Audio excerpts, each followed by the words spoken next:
On June 22nd, Gainbridge Fieldhouse was buzzing with energy as the Indiana Fever hosted the Fever-Mercury in what quickly turned into one of the most dramatic games of the WNBA season. All eyes were on DeWanna Bonner, the former Fever veteran who returned to Indianapolis wearing a Mercury jersey after requesting a trade earlier in the season. From the moment she stepped onto the floor, the crowd made its feelings known with loud boos that continued throughout the night.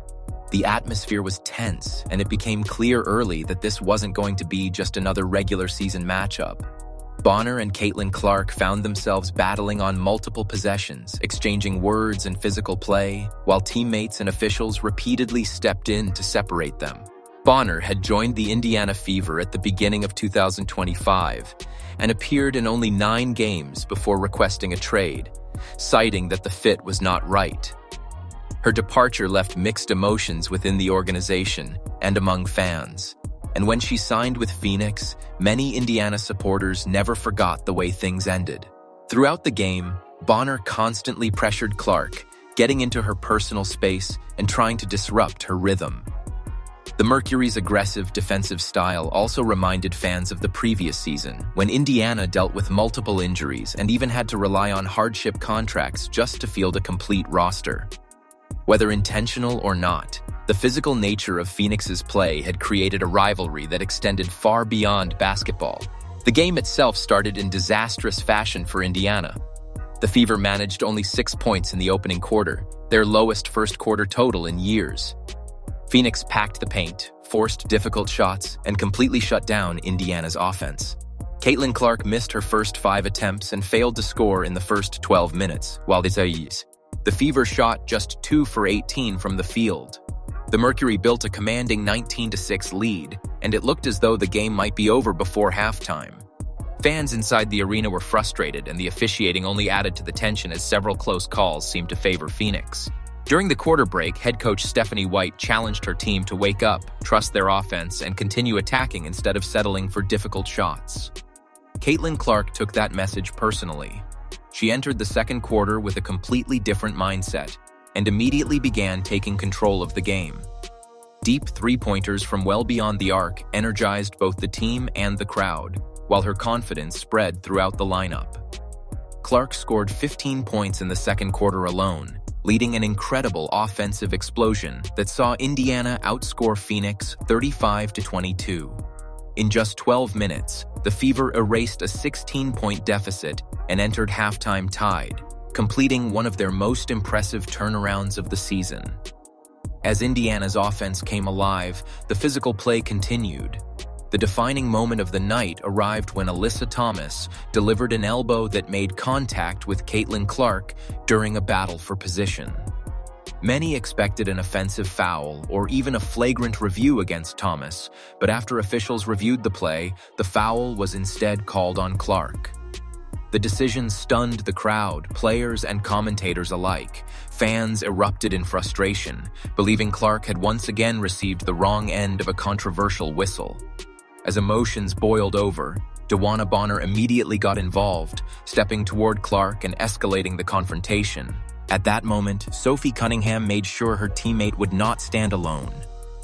Instead of backing away, Cunningham stepped directly between Clark and Bonner, making it clear that if anyone wanted to challenge Indiana's star guard, they would have to deal with her first. It was a powerful display of team unity and protection that energized both the bench and the fans. Cunningham had previously spoken publicly in defense of Clark before even becoming her teammate, and now she backed those words with action on the court. What followed was pure chaos. Officials handed out 6 technical fouls within 8 seconds as players from both teams argued, pushed, and confronted one another. Coaches entered the floor, security became involved, and multiple video reviews interrupted the flow of the game.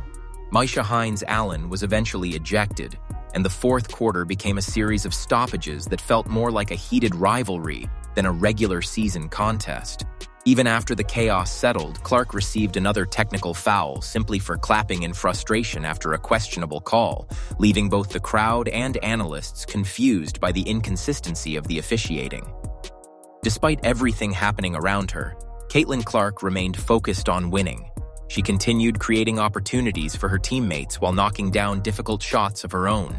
When DeWanna Bonner and Alyssa Thomas each missed important free throws after the confrontation, the Indiana crowd responded with loud cheers, believing momentum had completely shifted in the Fever's favor.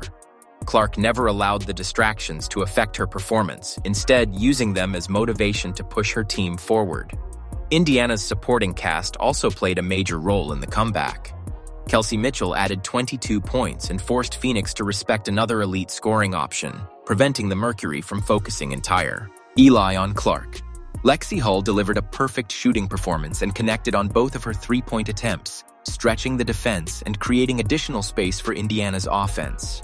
Monique Billings contributed a strong double-double with 14 points and 10 rebounds, displaying impressive chemistry with Clark that had developed through previous international competition. Every player contributed at exactly the right moment, transforming the Fever from a struggling first-quarter team into a balanced and confident group. By the final buzzer, Indiana had completed an incredible comeback to defeat Phoenix 86-77. The victory was about far more than the scoreboard. It represented resilience after the worst offensive quarter in years, composure through controversial officiating, and unity in the face of constant physical play. Caitlin Clark finished with 24 points, 9 assists, and only 3 turnovers in just 29 minutes, while extending her streak of consecutive games with at least 20 points and 5 assists to 6 straight, the longest such streak in WNBA history. Even while facing relentless defensive pressure and multiple controversial calls, she continued to perform as both the team's leading scorer and primary playmaker. After the game, Clark summed up one of the night's biggest talking points with a simple statement. She called receiving a technical foul for clapping ridiculous. She also praised her teammates for standing together and protecting one another throughout the intense contest. DeWanna Bonner's return to Indianapolis may have been filled with boos, confrontations, and controversy, but in the end, the Indiana Fever walked away with the win, their fans celebrated a memorable comeback, and Caitlin Clark once again proved why she remains one of the most influential players in the league. And that's a wrap on an unforgettable night of WNBA action. From a 6-point first quarter and controversial officiating to heated confrontations and a historic comeback, the Indiana Fever showed exactly what resilience looks like. Caitlin Clark once again delivered under pressure, her teammates stood by her side, and the Fever walked away with a statement victory over the Phoenix Mercury. What do you think? Was DeWanna Bonner simply playing tough basketball, or did the game cross the line? And did the officials get the biggest calls right? Let us know your thoughts in the comments below. If you enjoyed this breakdown, don't forget to like the video, subscribe to the channel, and turn on notifications so you never miss the latest WNBA news, game recaps, and exclusive analysis. Thanks for watching, and we'll see you in the next video.